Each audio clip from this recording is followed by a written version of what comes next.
Ever been on a date or just in a conversation and you get a question that just feels kind of loaded? Like your answer is more than just an answer, it's some kind of test. Well, if you have, you're not alone. And it turns out there's a whole framework that tries to explain what's going on in those moments. So today, we're going to unpack a concept from our source material called the architecture of female testing.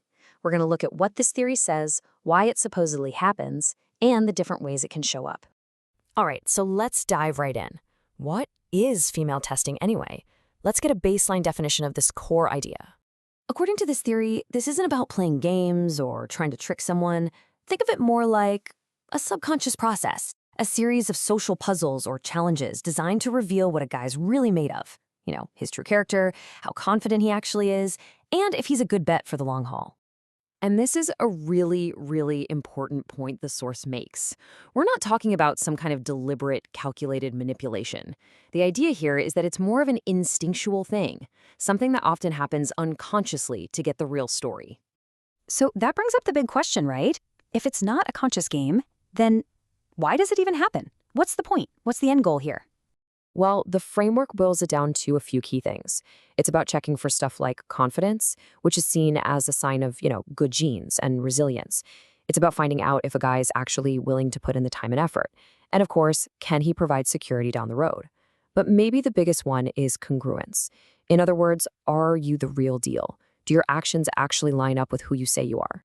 I think this quote really sums up the whole idea perfectly. It's not about setting traps for you to fail. It's about trying to see who you really are when the pressure's on. All right, so we've got the what and the why covered. Now let's get into the nitty-gritty, the how. The source material actually breaks these tests down into three main types. And those three categories are the congruence test, the compliance test, and the provider test.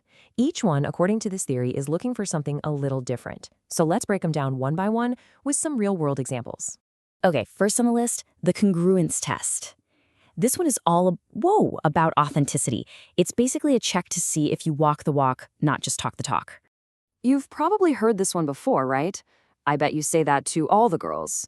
Now, this isn't really an accusation. It's more like a little poke to see how you react. If you've been putting on this super confident, smooth persona, and then you get all defensive or flustered, well, that shows a crack in the facade. But a confident, playful comeback, that shows your confidence is legit. It's a test of your foundation. All right, moving on to type number 2, the compliance test. This one's less about who you are deep down and more about what you're willing to do. So imagine you get asked something like, can you come help me move this weekend? On the surface, it's a request for help. A yes definitely shows you're willing to invest your time and energy, but this framework says there's another layer. It's also a test of your boundaries.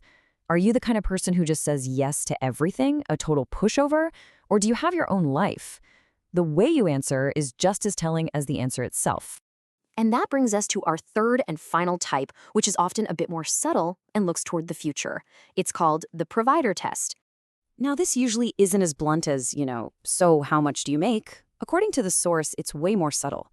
It's about getting a feel for your ambition, your drive, your potential for long-term stability.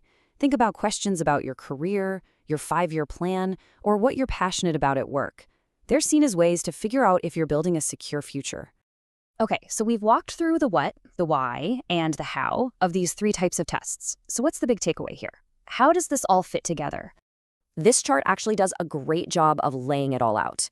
The idea is that these tests aren't all thrown at you at once. Congruence tests? You'll see those a lot, especially early on. They're frequent and pretty subtle. Compliance tests are more situational. They just kind of pop up. And then you have the provider tests. Those tend to be deeper, happening later in a relationship when things get more serious.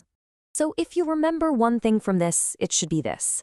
The whole point of this framework is that these tests aren't about a power struggle.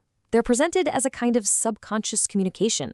It's a way for two people to get past the small talk and figure out if they're actually compatible on a deeper level, with their values, their goals, and their real strengths. And that's what I want to leave you with. Is this whole framework a genuinely useful blueprint for understanding relationships? Or is it maybe an oversimplification of something as complex and, beautifully messy as human connection?